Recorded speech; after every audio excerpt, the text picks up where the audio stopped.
Hello and welcome to Twitter and the Drums 2021 Trends Preview, where we'll be looking at the winners of last month's Best of Tweets Awards to find hints at which tactics, trends and strategies brands should be looking at in this new year. I'm Charlotte McElhenney, publisher Asia Pacific at The Drum, and your co-host for today, and I'm pleased to be hosting alongside Arvinder Gurjal, Managing Director Southeast Asia at Twitter.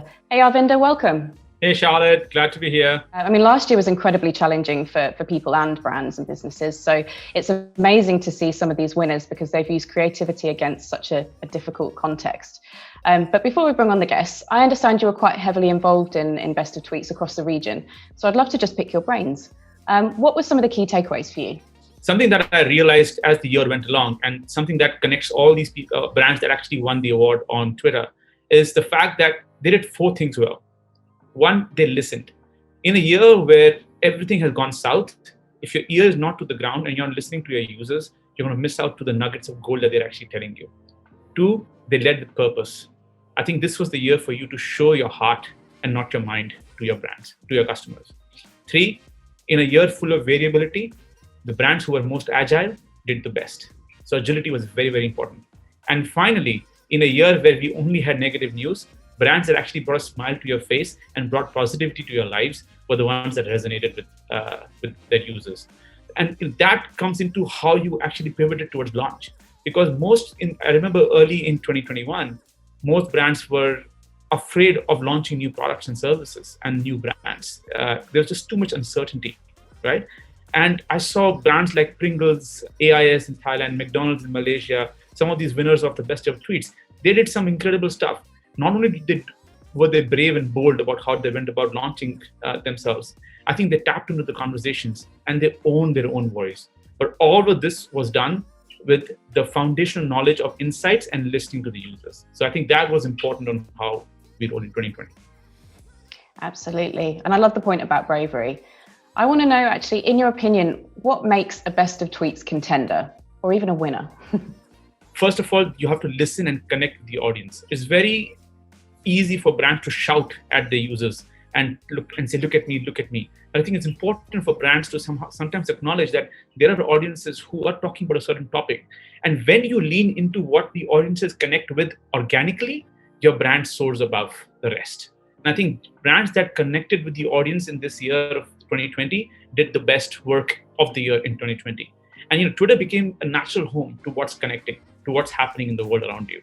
I think while people were staying at home and having those organic conversations, if the brands connected with those audiences, and we had examples in, you look at Southeast Asia, it's a disparate market of different countries, cultures, contexts, languages. The one unifying theme is K-pop. The two of the top three markets in the world for K-pop outside Korea are actually Indonesia and Thailand.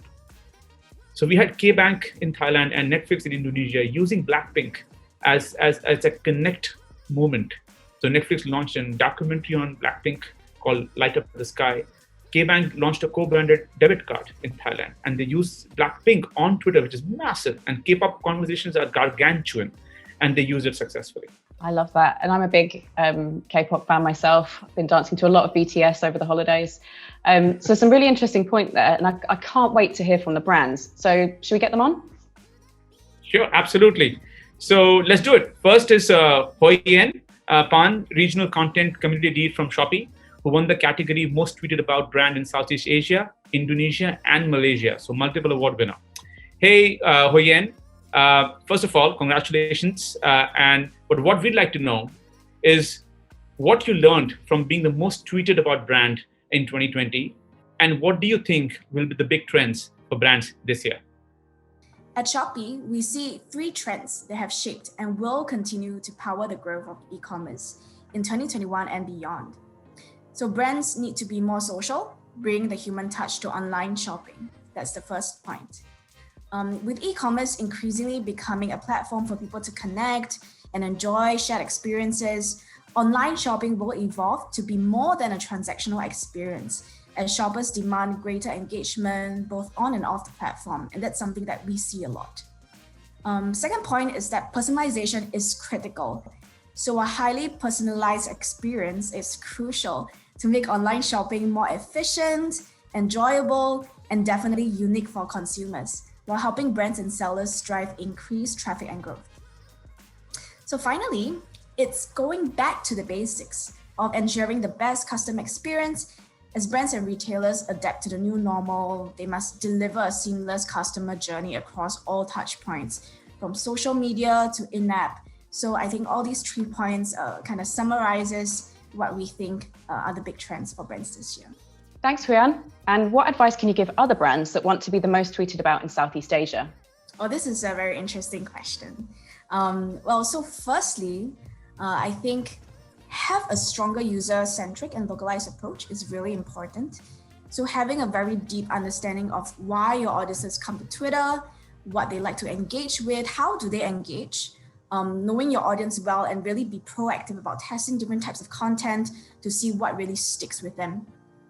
Secondly, leverage on the bigger Twitter trends to engage your followers and create a real synergy with your brand identity, right? So for example, Twitter has always been the go-to platform for K-pop fans for their regular dose of K-pop news, bite-sized content.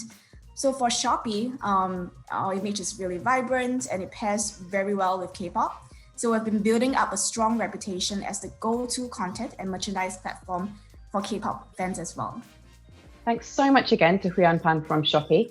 Now let's get another insight that will help us do some amazing work this year. This time we're lucky to have Ada Almendras Lazaro, Marketing Manager for McDonald's Philippines, who won an award for Best Campaign for Driving Positive Change in Society. Tell us why this award win gives us some lessons for strategies this year. Last year was definitely one of the most challenging years we've had to face as a business and as a people. It demanded us to rethink our plans and shift our gears to adjust to the changes happening in the economy, in the industries that we move in, and in our communities. And if you think about it, the pandemic showed us so many new truths, but one truth stayed the same, probably made even more obvious. And it was that our collective expression of our humanity is the strongest when we are individually at our weakest. This very human truth and the purpose of McDonald's as a brand allowed for the authenticity of the National Heroes Day initiative, honoring the frontliners who have sacrificed the most in the face of the COVID-19 crisis. We believe that it is in the DNA of our humanity as a people to drive positive change. And at McDonald's, it is our purpose to serve and help our community with or without a crisis. So driving positive change is definitely not just a trend. It's here to stay this year and in the next coming years as long as we stay true to our very purpose as a brand. Thanks for that. And what advice can you give other brands that want to drive positive change in society? Many brands compete for relevance. It is not just enough to aim for consumer attention. You have to be relevant as well. I guess what I can share is a reminder that no matter what we do to strive for relevance in a fast-changing industry, we should not forget about our purpose, whether that is for the people we serve or for the people who serve us. As a brand, we should all be mindful of the role we play in our communities, because how we behave and the decisions we make as a company define who we are. Thanks, Ada, for sharing. We have one more brand to speak to today, and I'm excited to welcome Nazreen O'Connell, Head of ANZ Event Marketing and APJC Event Strategy at Cisco, the winner of Best Virtual Event. Now, what I'd like to know is, what advice would you give brands looking to lead with virtual events?